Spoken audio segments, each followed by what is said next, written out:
Yehezkiel 13. Hukuman terhadap nabi-nabi palsu. Kemudian datanglah firman Tuhan kepadaku, hai anak manusia, bernubuatlah melawan nabi-nabi Israel, bernubuatlah dan katakanlah kepada mereka yang bernubuat sesuka hatinya saja. Dengarlah firman Tuhan, beginilah firman Tuhan Allah, celakalah nabi-nabi yang bebal, yang mengikuti bisikan hatinya sendiri, dan yang tidak melihat sesuatu penglihatan. Seperti anjing hutan di tengah-tengah reruntuhan, begitulah nabi-nabimu, hai Israel. Kamu tidak mempertahankan lobang-lobang pada tembokmu dan tidak mendirikan tembok sekeliling rumah Israel, supaya mereka dapat tetap berdiri di dalam peperangan pada hari Tuhan. Penglihatan mereka menipu dan tenungan mereka adalah bohong. Mereka berkata, demikianlah firman Tuhan, padahal Tuhan tidak mengutus mereka, dan mereka menanti firman itu digenapinya. Bukankah penglihatan tipuan yang kamu lihat dan tenungan bohong yang kamu katakan kalau kamu berkata, demikianlah firman Tuhan, padahal aku tidak berbicara? Sebab itu beginilah firman Tuhan Allah, oleh karena kamu mengatakan kata-kata dusta dan melihat perkara-perkara bohong, maka aku akan menjadi lawanmu, demikianlah firman Tuhan Allah. Aku akan mengacungkan tanganku melawan nabi-nabi yang melihat perkara-perkara yang menipu dan yang mengucapkan tenungan-tenungan bohong. Mereka tidak termasuk perkumpulan umatku dan tidak akan tercatat dalam daftar kaum Israel dan tidak akan masuk lagi di tanah Israel, dan kamu akan mengetahui bahwa akulah Tuhan Allah.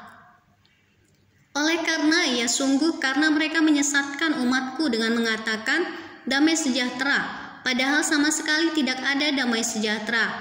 Mereka itu mendirikan tembok dan lihat mereka mengapurnya. Katakanlah kepada mereka yang mengapur tembok itu, hujan lebat akan membanjir, rambun akan jatuh, dan angin tofan akan bertiup. Kalau tembok itu sudah runtuh, apakah orang tidak akan berkata kepadamu, di mana sekarang kapur yang kamu oleskan itu? Oleh sebab itu beginilah firman Tuhan Allah, di dalam amarahku aku akan membuat angin tofan bertiup, dan di dalam murkaku hujan lebat akan membanjir, dan di dalam amarahku rambun yang membinasakan akan jatuh. Dan aku akan meruntuhkan tembok yang kamu kapur itu dan merobohkannya ke tanah, supaya dasarnya menjadi kelihatan. Tembok kota itu akan runtuh dan kamu akan tewas di dalamnya, dan kamu akan mengetahui bahwa akulah Tuhan.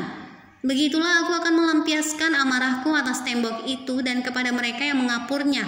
Dan aku akan berkata kepadamu, lenyap temboknya dan lenyap orang-orang yang mengapurnya, yaitu nabi-nabi Israel yang bernubuat tentang Yerusalem dan melihat baginya suatu penglihatan mengenai damai sejahtera, padahal sama sekali tidak ada damai sejahtera.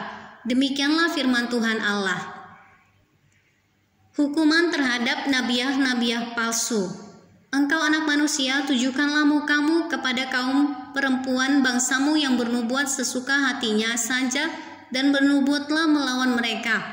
Katakanlah, beginilah firman Tuhan Allah, celakalah dukun-dukun perempuan yang mengikatkan tali-tali azimat pada semua pergelangan dan mengenakan selubung pada kepala semua orang, tua atau muda, untuk menangkap jiwa orang.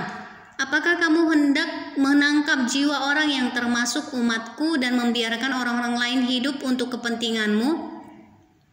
Kamu melanggar kekudusanku di tengah-tengah umatku hanya demi beberapa genggam jelai dan beberapa potong roti, dengan membunuh orang-orang yang tidak patut mati dan membiarkan hidup orang-orang yang tidak patut hidup, dalam hal kamu berbohong kepada umatku yang sedia mendengar bohong. Oleh sebab itu beginilah firman Tuhan Allah, aku akan menentang tali-tali azimatmu dengan mana kamu menangkap jiwa orang, dan aku akan mengoyakkannya dari tanganmu dan melepaskan seperti burung-burung orang-orang yang kamu tangkap. Aku akan mengoyakkan selubungmu dan akan melepaskan umatku dari tanganmu, dan mereka tidak lagi menjadi mangsa di dalam tanganmu. Dan kamu akan mengetahui bahwa akulah Tuhan. Oleh karena kamu melemahkan hati orang benar dengan dusta, sedang aku tidak mendukakan hatinya, dan sebaliknya kamu mengeraskan hati orang fasik, sehingga ia tidak bertobat dari kelakuannya yang fasik itu, dan kamu membiarkan dia hidup.